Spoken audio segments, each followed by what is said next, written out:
এই মুহূর্তে ওয়াকফ সংশোধনী বিল নিয়ে কিন্তু বেশ তোলপাড় রাজ্যে। তারই মধ্যে মুখ্যমন্ত্রী মমতা বন্দ্যোপাধ্যায় আজ অর্থাৎ বুধবার কিন্তু তিনি একটি বৈঠক ডেকেছেন এবং সেই বৈঠকে অবশ্যই হাজির থাকবেন মৌলানা থেকে শুরু করে বুদ্ধিজীবী এবং তার পাশাপাশি কিন্তু মুসলমান সম্প্রদায়ের বেশ কিছু মানুষজন সেখানে কোথাও গিয়ে যেমন আমরা জানতে পারছি যে মুখ্যমন্ত্রী মমতা বন্দ্যোপাধ্যায়ের সঙ্গে বৈঠকে আসবেন বিভিন্ন মসজিদের ইমামরা এবং তার পাশাপাশি কিন্তু কলকাতার মেয়র ফিরহাদ হাকিম তিনিও কিন্তু আজ বক্তা হিসাবে এখানে থাকছে। মূলত যে বিষয় নিয়ে এই মুহূর্তে চর্চা চলছে একেবারেই সেটা হলো ওয়াকফ আইন। এই ওয়াকফ বিল যদি দেখা যায় যে একেবারে বাতিল করা হলোই না, একেবারে কেন্দ্রীয় সরকারের তরফে এই বিলটা বাতিল করা হলোই না, আপনাদের আন্দোলনের পরেও সেটা বাতিল করা হলো না, তখন কি পদক্ষেপ নেবে? দেখেন, আন্দোলন তো মানে যেটা স্বাভাবিকভাবে করা হয় সেইভাবে করা হবে। সেটা কি হবে সেটা আপনিও জানেন না, আমিও জানি না। ওয়াকফ বিল মানে আন্দোলন করা হবে সেটা আপনি একদম নিরিখ করে বলতে পারেন না যে মানে প্রত্যাহার হবে না। যেমন কৃষি বিল মানে এর আগে প্রত্যাহার হয়েছে, মানে হতেও পারে নাও হতে পারে, হবে বলে তো আমরা আন্দোলন করছি না, হওয়ার জন্য চেষ্টা করা হচ্ছে। আরো যদি আপনার কিছু প্রশ্ন থাকে ওয়াকফ সম্পর্কে একেবারেই তাই। এই মুহূর্তে মুখ্যমন্ত্রী মমতা বন্দ্যোপাধ্যায় আজকে বার্তা দেবেন এবং তিনি এর আগেও বার্তা দিয়েছেন। তিনি বারবার করে একটি কথা বলেছেন যে শান্তিপূর্বকভাবে কিন্তু একেবারে আন্দোলন করা দরকার এবং পুলিশের তরফ থেকে, পশ্চিমবঙ্গ পুলিশের তরফ থেকে বলা হয়েছে যে কোনো ধরনের অশান্তি হলে কিন্তু আর সহ্য করা হবে না।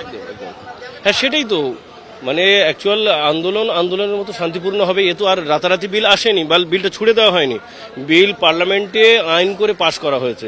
সেইভাবে আমরাও শান্তিপূর্ণ মানে আন্দোলন করব এবং সেভাবে আশা করব যে মানে বিলটা প্রত্যাহার যাতে সরকার সহিদভাবে করে নেয়।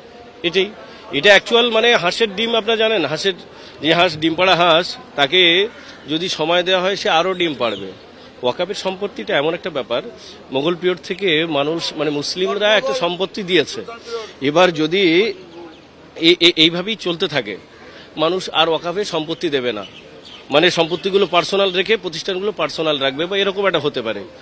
ওয়াকফ সম্পত্তি যত মানুষ এখনো পর্যন্ত পৃথিবীর শেষ দিন পর্যন্ত মানুষ ওয়াকফের সম্পত্তি দান করবে। যেমন দেখেন, একজনের 10 বিঘে জমি আছে, সে আত্মীয় স্বজন মানে ছেলে মেয়ে নেই, আত্মীয় স্বজনের সঙ্গে মানে চলাফেরা হয় না, সে লাস্টে আত্মীয় স্বজনদের দিল না, ভাইপোর দিল না, ভাইয়ের দিল না, সেই সম্পত্তি মানে আল্লাহর জন্য, আল্লাহর ওয়াস্তে, যেটা আমি আল্লাহকে দান করে গেলাম, মানে একটা মানসিক মানে হয়। সেইভাবেই মানে এই সম্পত্তি বাড়তেই থাকে। সরকার যে বিল করলো এতে সম্পত্তি আরো ওই জায়গায় সেটেল হয়ে যাবে এবং সম্পত্তিগুলো মানে যেভাবে মানে এসে দখল করে খাচ্ছে সেইভাবে ওটা একটা জায়গায় ওয়াকফ বলে আর কিছু রইল না। ওয়াকফের ওয়ার্ডটা, ওয়াকফ শব্দটা, ওয়াকফ বাক্যটা আর থাকবে না। যদি সরকার এইভাবে হস্তক্ষেপ করে ওয়াকফ শব্দটা আর থাকবে না। তাহলে কি মনে হয় যে আপনাদের সম্পত্তি সব লুট করে নেওয়া হবে সরকারের তরফ এই আইন পাশ হওয়ার পর? ভারতবর্ষ গণতন্ত্র দেশ, গণতন্ত্র যে আইন সেটাই আমরা বিশ্বাস করি এবং গণতন্ত্রের উপর আমরা এদেশে বসবাস করছি এবং গণতন্ত্র আইনই চলবে এখানে। এবং ভারতবর্ষে যে ওয়াকফের সম্পত্তি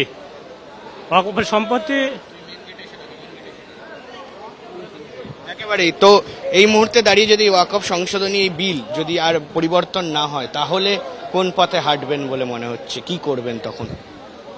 শান্তিপূর্ণ মিছিল এবং শান্তিপূর্ণভাবে যেটা সমাধান হয় সেই চেষ্টাই আমরা করবেন ইনশাল্লাহ।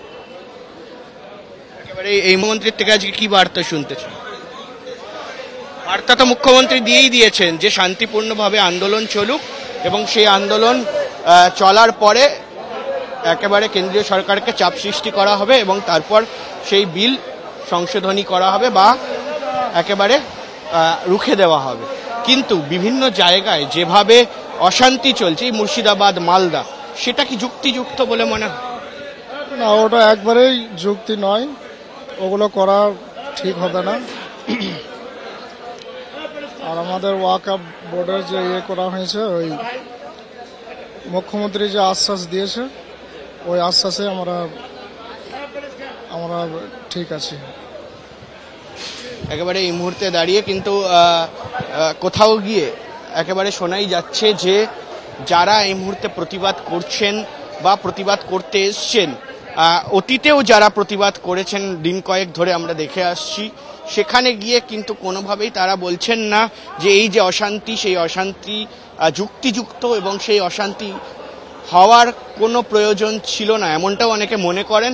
এবং আগামী দিনে মুখ্যমন্ত্রী মমতা বন্দ্যোপাধ্যায় যে বার্তা দেবেন আজ ইনডোর স্টেডিয়াম থেকে, সেই বার্তার পরে মূলত কি হতে চলেছে, কোন পথে এই মুহূর্তে যারা ওয়াকফ নিয়ে আন্দোলন করছে তারা হাঁটবেন, সেদিকে কিন্তু আমাদের এই মুহূর্তে নজর থাকবে। এবং আপনাদের অবশ্যই নজর থাকুক আজ তাক বাংলার পর্দায়, অবশ্যই সাবস্ক্রাইব করতে ভুলবেন না। এই ওয়াকফ বিল যদি দেখা যায় যে একেবারে বাতিল করা হলোই না, একেবারে কেন্দ্রীয় সরকারের তরফে এই বিলটা বাতিল করা হলোই না, আপনাদের আন্দোলনের পরেও সেটা বাতিল করা হলো না, তখন কি পদক্ষেপ নেবেন?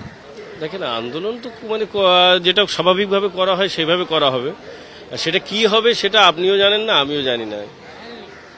ওয়াকফ বিল মানে আন্দোলন করা হবে সেটা আপনি একদম নিরিখ করে বলতে পারেন না যে মানে প্রত্যাহার হবে না। যেমন কৃষি বিল মানে এর আগে প্রত্যাহার হয়েছে, মানে হতেও পারে নাও হতে পারে, হবে বলে তো আমরা আন্দোলন করছি না, হওয়ার জন্য চেষ্টা করা হচ্ছে। আরো যদি আপনার কিছু প্রশ্ন থাকে ওয়াকফ সম্পর্কে আমাকে। একেবারেই তাই, এই মুহূর্তে মুখ্যমন্ত্রী মমতা বন্দ্যোপাধ্যায় আজকে বার্তা দেবেন এবং তিনি এর আগেও বার্তা দিয়েছেন। তিনি বারবার করে একটি কথা বলেছেন যে শান্তিপূর্বকভাবে কিন্তু একেবারে আন্দোলন করা দরকার, এবং পুলিশের তরফ থেকে, পশ্চিমবঙ্গ পুলিশের তরফ থেকে বলা হয়েছে যে কোনো ধরনের অশান্তি হলে কিন্তু আর সহ্য করা হবে না। হ্যাঁ, সেটাই তো, মানে অ্যাকচুয়াল আন্দোলনের মতো শান্তিপূর্ণ হবে। এ তো আর রাতারাতি বিল আসেনি বা বিলটা ছুড়ে দেওয়া হয়নি, বিল পার্লামেন্টে আইন করে পাশ করা হয়েছে। সেইভাবে আমরাও শান্তিপূর্ণ মানে আন্দোলন করব এবং সেভাবে আশা করব যে মানে বিলটা প্রত্যাহার যাতে সরকার সহিদভাবে করে নেয়। এটা অ্যাকচুয়াল মানে হাঁসের ডিম, আপনারা জানেন, হাঁসের যে হাঁস ডিম পাড়া হাঁস, তাকে যদি সময় দেওয়া হয় সে আরও ডিম পাড়বে। ওয়াকফের সম্পত্তিটা এমন একটা ব্যাপার, মোগল পিরিয়ড থেকে মানুষ মানে মুসলিমরা একটা সম্পত্তি দিয়েছে। এবার যদি এইভাবেই চলতে থাকে, মানুষ আর ওয়াকফের সম্পত্তি দেবে না, মানে সম্পত্তিগুলো পার্সোনাল রেখে প্রতিষ্ঠানগুলো পার্সোনাল রাখবে বা এরকম একটা হতে পারে। ওয়াকফ সম্পত্তি যত মানুষ এখনো পর্যন্ত পৃথিবীর শেষ দিন পর্যন্ত মানুষ ওয়াকফের সম্পত্তি দান করবে। যেমন দেখেন, একজনের 10 বিঘে জমি আছে, সে আত্মীয় স্বজন মানে ছেলে মেয়ে নেই, আত্মীয় স্বজনের সঙ্গে মানে চলাফেরা হয় না, সে লাস্টে আত্মীয় স্বজনদের দিল না, ভাইপোর দিল না, ভাইয়ের দিল না, সেই সম্পত্তি মানে আল্লাহর জন্য, আল্লাহর ওয়াস্তে, যে এটা আমি আল্লাহকে দান করে গেলাম, মানে একটা মানসিক মানে হয়। সেইভাবেই মানে এই সম্পত্তি বাড়তেই থাকে। সরকার যে বিল করলো, এতে সম্পত্তি আরো ওই জায়গায় সেটেল হয়ে যাবে এবং সম্পত্তিগুলো মানে যেভাবে মানে এসে দখল করে খাচ্ছে, সেইভাবে ওটা একটা জায়গায় ওয়াকফ বলে আর কিছু রইল না। ওয়াকফের ওয়ার্ডটা, ওয়াকফ শব্দটা, ওয়াকফ বাক্যটা